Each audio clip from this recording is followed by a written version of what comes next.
O Tanjobi omedetou gozaimasu.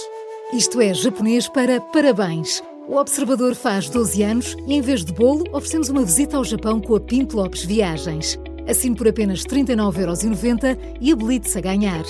12 anos a escrutinar o poder, 12 mil quilómetros para celebrar.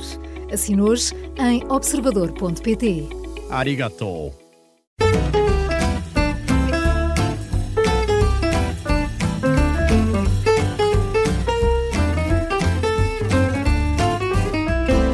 Olá e sejam muito bem-vindos à História das Histórias. Eu sou o João Paulo Sacadura e em Viseu Alberto Correia, tal como nos prometeu hoje, vai voltar a falar de Sotoboom e da Dona Maria Nilza da Cruz e do cheirinho tão bom a pão acabado de cozer. Vamos a isso, Alberto. Bem-vindo.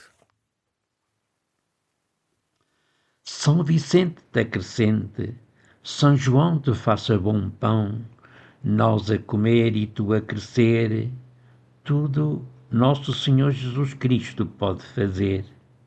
Padre Nosso e Ave Maria. Maria Nilza da Cruz morava ainda com sua mãe ao abrir deste milénio. Aprendeu com a mãe este formulário de bênção que se dizia, ao jeito de oração, enquanto a mão desenhava uma cruz sobre o pão acabado de amassar na maceira funda, que ficava sempre perto das antigas lareiras, ou num resguardo da casa do forno, onde toda a gente podia cozer o seu pão. Menina e moça aprendeu os gestos de sua mãe, estes e outros. Aprendeu com ela os gestos todos da vida.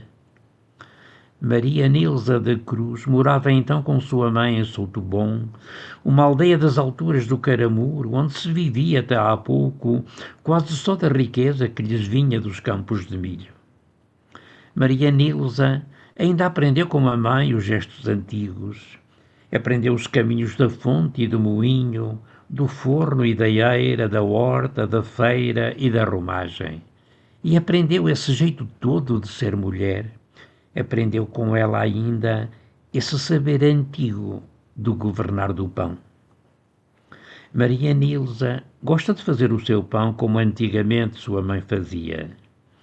Vai para a cozinha logo de manhã, enche na arca do milho 2 rasas e peneira o alqueire de farinha na caixa aberta da maceira.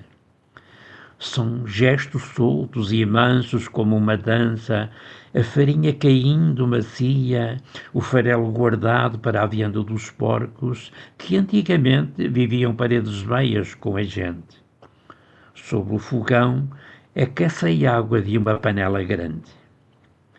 Despeja depois no chão da maceira 2 punhados de sal, mais umas areinhas como era costume. Despeja a água quente e mexe energicamente a água e a farinha com a gadanha do pão, uma pá de ferro de cabo curto.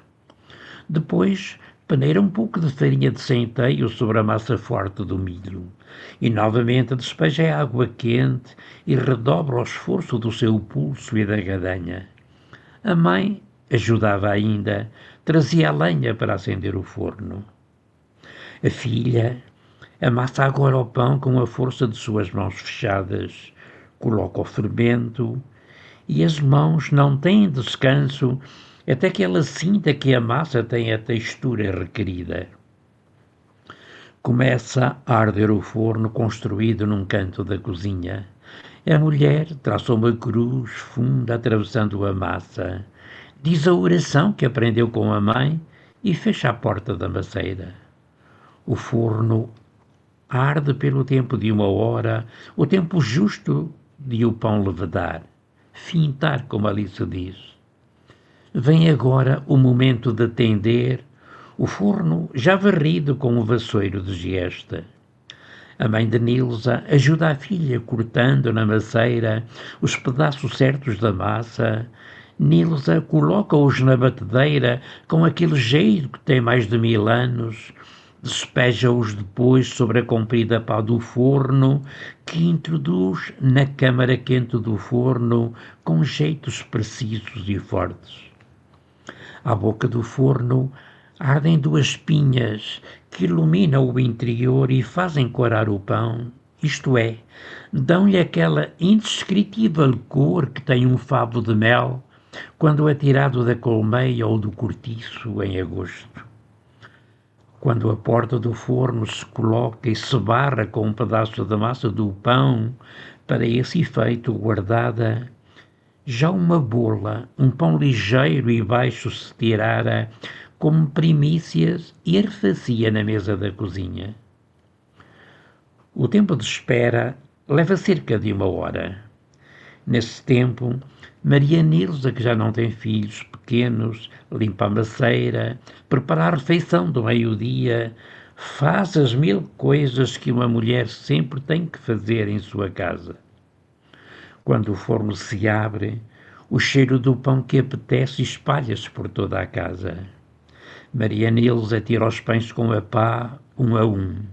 A mãe pega neles, um a um, limpa-os da farinha com um gesto ligeiro, coloca-os sobre a mesa e cobre-os com um pano de linho. Cheira a pão dentro de casa. É dos melhores cheiros que pode existir, o pão acabadinho de fazer numa casa e depois com manteiga. Pronto, é já outra conversa e já temos o apetite muito bem aberto. Quero agradecer ao Alberto por esta lembrança de mais uma, de Souto Bom, o cheiro a pão cozido, que nos ficou marcado, é desta crónica tão olfativa, e marcamos encontro amanhã. Bem-aja, Alberto, até amanhã. Até amanhã.